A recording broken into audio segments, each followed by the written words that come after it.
Hello hi നമസ്കാരം, welcome back to Jessy spotlight. പുതിയതും ഇൻഫോർമേറ്റീവുമായ മറ്റൊരു വീഡിയോയിലേക്ക് എല്ലാവർക്കും സ്വാഗതം.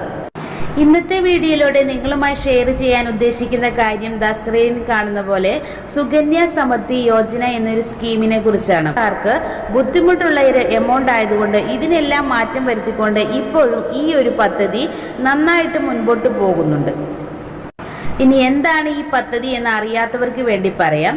നമ്മളുടെ വീട്ടിൽ പെൺകുട്ടികൾ ഉണ്ട് എങ്കിൽ അവർക്ക് വേണ്ടിയിട്ട് അവരുടെ ഫ്യൂച്ചർ, അവരുടെ ഭാവി സുരക്ഷിതമാക്കാൻ വേണ്ടിയിട്ട് ഗവൺമെൻറ് ആവിഷ്കരിച്ചിരിക്കുന്ന ഒരു സ്കീമാണ് സുകന്യ സമൃദ്ധി യോജന എന്നത്. ഈ പദ്ധതിയിലൂടെ നിങ്ങളുടെ പെൺകുട്ടികൾക്ക് വിദ്യാഭ്യാസത്തിനും വിവാഹത്തിനും സാമ്പത്തികമായിട്ട് ഒരു കൈത്താങ്ങാണ് ഗവൺമെൻറ് ഇതിലൂടെ ഉദ്ദേശിക്കുന്നത്. ഇതിനു വേണ്ടിയിട്ട് നിങ്ങൾ കോൺട്രിബ്യൂട്ട് ചെയ്യേണ്ടതായിട്ടുണ്ട്. ഒരു നിശ്ചിത എമൗണ്ട് നമ്മൾ മാസത്തിൽ അല്ലെങ്കിൽ വർഷത്തിൽ പോസ്റ്റ് ഓഫീസിലോ ബാങ്കിലോ ഡെപ്പോസിറ്റ് ചെയ്യുന്നതാണ് ഈ സ്കീം.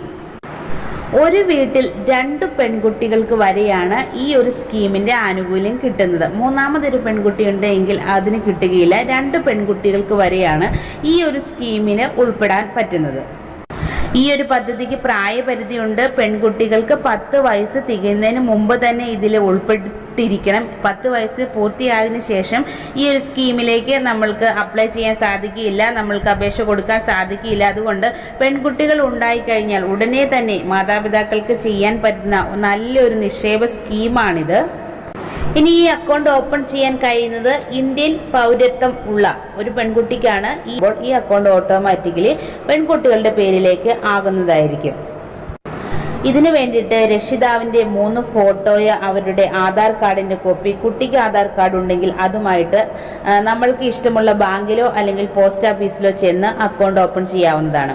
ഇത് രക്ഷിതാക്കൾക്ക് മാത്രമല്ല, മുത്തശ്ശിക്കും മുത്തശ്ശനും പേരൻറ്റിനും എല്ലാവർക്കും ഈ ഒരു അക്കൗണ്ട് കുട്ടിക്ക് വേണ്ടി ഓപ്പൺ ചെയ്യാവുന്നതാണ്. ഓർക്കുക, ഒരു പെൺകുട്ടിക്ക് ഒരു അക്കൗണ്ട് മാത്രമേ ഓപ്പൺ ചെയ്യാൻ കഴിയുകയുള്ളൂ എന്ന കാര്യം കൂടി. വീഡിയോയുടെ തുടക്കത്തിൽ പറഞ്ഞ പോലെ ആദ്യം ഈ ഒരു സ്കീമിലേക്ക് മിനിമം എമൗണ്ട് തുക അടയ്ക്കേണ്ടത് 1000 രൂപയായിരുന്നു. എന്നാൽ സാധാരണക്കാരെ കൊണ്ട് ഇത് പ്രാപ്യമല്ല എന്ന് മനസ്സിലാക്കിയതിനെ തുടർന്ന് ഇപ്പോൾ മിനിമം എമൗണ്ട് 250 രൂപ വരെ ആയി കുറച്ചിട്ടുണ്ട്. എങ്കിലും 1000 രൂപ അടയ്ക്കുന്നതായിരിക്കും കൂടുതൽ ബെനിഫിറ്റ് എന്ന് ഓർക്കുക. അതിന് നിവൃത്തിയില്ല എങ്കിൽ 250 അതിൽ കൂടുതലോ ഉള്ള എമൗണ്ടുകൾ നമ്മൾക്ക് മാസം തോറുമോ അല്ലെങ്കിൽ ഒരു വർഷത്തിൽ ഒന്നിച്ചോ ഈ ഒരു പദ്ധതിയിലേക്ക് നിക്ഷേപിക്കാവുന്നതാണ്. ഇനി ഈ ഒരു പദ്ധതിയിലേക്ക് അടയ്ക്കാവുന്ന പരമാവധി തുക 1,50,000 രൂപയാണ്. ഏറ്റവും കുറഞ്ഞത് 250 രൂപയും ഏറ്റവും കൂടുതൽ 1,50,000 രൂപ വരെയുമാണ് ഒരു വർഷം നമ്മൾക്ക് ഈ ഒരു പദ്ധതിയിലേക്ക് നിക്ഷേപിക്കാൻ സാധിക്കുക. ഈ 1,50,000 രൂപ എന്നുള്ളത് ഒന്നിച്ച് വേണമെങ്കിൽ അടയ്ക്കാം, അല്ലെങ്കിൽ ഈ മാസത്തിൽ എത്ര തവണ വേണമെങ്കിലും നമ്മൾക്ക് ഈ ഒരു എമൗണ്ട് അടയ്ക്കാവുന്നതാണ്. അതായത് 250 രൂപ മുതൽ 1.5 ലക്ഷം രൂപ വരെ എത്ര തവണകളായിട്ട് വേണമെങ്കിലും ഒരു വർഷം കൊണ്ട് നമ്മൾക്ക് അടച്ചു തീർക്കാം എന്ന് ചുരുക്കം. എന്ന് വിചാരിച്ചിട്ട് എല്ലാവരും ഒരു വർഷം 1.5 ലക്ഷം രൂപ അടയ്ക്കണമെന്നല്ല പറഞ്ഞത്. 250 രൂപയ്ക്ക് മുകളിൽ 1.5 ലക്ഷം രൂപ വരെ നമ്മൾക്ക് പല തവണകളായിട്ട് ഒരു മാസത്തിൽ നമ്മളുടെ കയ്യിലുള്ളതനുസരിച്ച് അടയ്ക്കാം. ഒരു മാസത്തിൽ എത്ര തവണ വേണമെങ്കിലും അടയ്ക്കാം. ഒരു വർഷം കൊണ്ട് അടച്ചാൽ മതി. ഇനി നമ്മളുടെ നിക്ഷേപം എന്ന് തിരിച്ചു കിട്ടുമെന്ന് ചോദിച്ചാൽ, നമ്മൾ എപ്പോഴാണോ അക്കൗണ്ട് ഓപ്പൺ ചെയ്യുന്നത് അതിനുശേഷം 21 വർഷത്തിന് ശേഷം മാത്രമായിരിക്കും നമ്മൾക്ക് ഈ തുക തിരിച്ചു കിട്ടുക. അതായത് നമ്മൾ ഒരു വയസ്സുള്ള കുട്ടിക്കാണ് അക്കൗണ്ട് ഓപ്പൺ ചെയ്യുന്നതെങ്കിലും 10 വയസ്സുള്ള കുട്ടിക്കാണ് അക്കൗണ്ട് ഓപ്പൺ ചെയ്യുന്നതെങ്കിലും 21 വർഷത്തിന് ശേഷം മാത്രമേ ഈ തുക തിരിച്ചു കിട്ടുകയുള്ളൂ. അതല്ലാതെ കുട്ടിയുടെ 21ാമത്തെ വയസ്സിലല്ല എന്ന് പ്രത്യേകം ശ്രദ്ധിക്കുക. 21 വർഷമാണ് ഇതിന്റെ മച്യൂരിറ്റി പീരീഡ്. ഇനി നമ്മൾ തുടർച്ചയായി 14 വർഷമാണ് ഈ തുക അടയ്ക്കേണ്ടത്. 21 വർഷത്തിന് ശേഷം മച്യൂർഡായി നമ്മൾക്ക് ഫുൾ എമൗണ്ടും അതിന്റെ പലിശയും ലഭിക്കും. അപ്പോൾ നമ്മൾ എമൗണ്ട് അടയ്ക്കേണ്ടത് 14 വർഷം വരെയാണ് നമ്മൾ ഇൻസ്റ്റാൾമെന്റ് ആയിട്ട് ഈ തുക അടയ്ക്കേണ്ടത്. തുടരാവുന്നതാണ്. അത് ലാപ്സായി പോവുകയില്ല. നമ്മൾ അടച്ച പണം നമ്മൾക്ക് നഷ്ടമാകാതെ വീണ്ടും കണ്ടിന്യൂ ചെയ്യാവുന്നതാണ്. അതല്ല, 18 വയസ്സിൽ കുട്ടിക്ക് വിവാഹം നടക്കുകയാണെങ്കിൽ ഈ അക്കൗണ്ട് അവിടെ വെച്ച് ക്ലോസ് ചെയ്ത് അത്രയും എമൗണ്ടും അതിന്റെ പലിശയും നിങ്ങൾക്ക് കിട്ടുന്നതായിരിക്കും. മറ്റൊരു ബെനിഫിറ്റ് ഈ ഒരു പദ്ധതിയുടെ, ഇതിന് നികുതി നൽകേണ്ട കാര്യമില്ല. നിങ്ങൾ അടയ്ക്കുന്ന തുകയ്ക്ക് അതിന് കിട്ടുന്ന പലിശയ്ക്കോ നിങ്ങൾ ഗവൺമെന്റിന് നികുതി നൽകേണ്ട കാര്യമില്ല എന്നുള്ളതാണ്.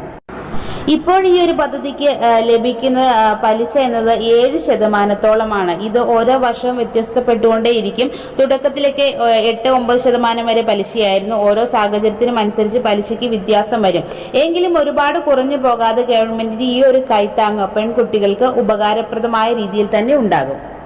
ഇപ്പോൾ ഈ പദ്ധതിയെക്കുറിച്ചുള്ള എല്ലാ വിവരങ്ങളും നിങ്ങൾക്ക് മനസ്സിലായി എന്ന് വിചാരിക്കുന്നു. ഇതിനൊരു ഡെമോ ഞാനിവിടെ കാണിക്കുന്നുണ്ട്. നിങ്ങൾ എത്ര രൂപ നിക്ഷേപിച്ചാൽ ഓരോ വർഷവും 15 വർഷത്തിന് ശേഷം എത്ര കിട്ടും, അതല്ലാതെ 21 വർഷത്തിന് ശേഷം എത്ര കിട്ടും എന്നുള്ളത് സ്ക്രീനിൽ കാണാൻ പറ്റുന്നുണ്ട്. ഇതിനെക്കുറിച്ച് കൂടുതൽ അറിയാൻ നിങ്ങൾ പോസ്റ്റ് ഓഫീസിലോ അല്ലെങ്കിൽ നിങ്ങൾക്ക് താല്പര്യമുള്ള ബാങ്കിലോ നേരിട്ട് ചെന്നാൽ അവരെല്ലാ കാര്യങ്ങളും നിങ്ങൾക്ക് കൃത്യമായി പറഞ്ഞു തരും. പോകുമ്പോൾ നിങ്ങളുടെ 3 ഫോട്ടോയും ആധാറിന്റെ കോപ്പിയും കുട്ടിയുടെ ബർത്ത് സർട്ടിഫിക്കറ്റിന്റെ കോപ്പിയുമായിട്ട് വേണം പോകാനായിട്ട്. കുട്ടിക്ക് ആധാർ കാർഡ് ഉണ്ടെങ്കിൽ അതുകൂടി കരുതാം. പെൺകുട്ടികളുള്ള സാമ്പത്തികമായി ഒരുപാട് പിന്നോക്കം നിൽക്കുന്ന ആളുകൾക്കൊക്കെ ഒന്നിച്ച് ഒരു എമൗണ്ട് മുടക്കി പഠിപ്പിക്കുവാനോ അല്ലെങ്കിൽ അവരുടെ വിവാഹം നടത്തുവാനോ കഴിയില്ല എന്നിരിക്കെ അവരെ ഹെൽപ്പ് ചെയ്യാൻ വേണ്ടി തുടങ്ങിയിട്ടുള്ള നല്ലൊരു പദ്ധതിയാണിത്. നിങ്ങൾ ഇതുവരെയും ഈ പദ്ധതിയിൽ ഉൾപ്പെട്ടിട്ടില്ല എങ്കിൽ നിങ്ങൾ തീർച്ചയായും ഇപ്പോൾ ഇതിന് അപേക്ഷിക്കുക. നിങ്ങളും ഇതിൻ്റെ പ്രയോജനം ഉൾക്കൊള്ളുക. ഇത് നിങ്ങൾക്ക് ഇഷ്ടപ്പെട്ടുവെങ്കിൽ, ഈ വീഡിയോ നിങ്ങൾക്ക് പ്രയോജനപ്പെട്ടുവെങ്കിൽ എൻ്റെ ചാനൽ നിങ്ങൾക്ക് സബ്സ്ക്രൈബ് ചെയ്യാവുന്നതാണ്. ഇങ്ങനെ പെൺകുട്ടികളുള്ള ഈ ഒരു സ്കീമിലേക്ക് ചേരുവാൻ താല്പര്യമുള്ളവർക്ക് വേണ്ടി ഈ വീഡിയോ ഒന്ന് ക്ലിക്ക് ചെയ്ത് ഷെയർ ചെയ്യുക. പുതിയതും ഇൻഫോർമേറ്റീവുമായ മറ്റൊരു വീഡിയോയിൽ കാണും വരെ എല്ലാവർക്കും നന്ദി, നമസ്കാരം.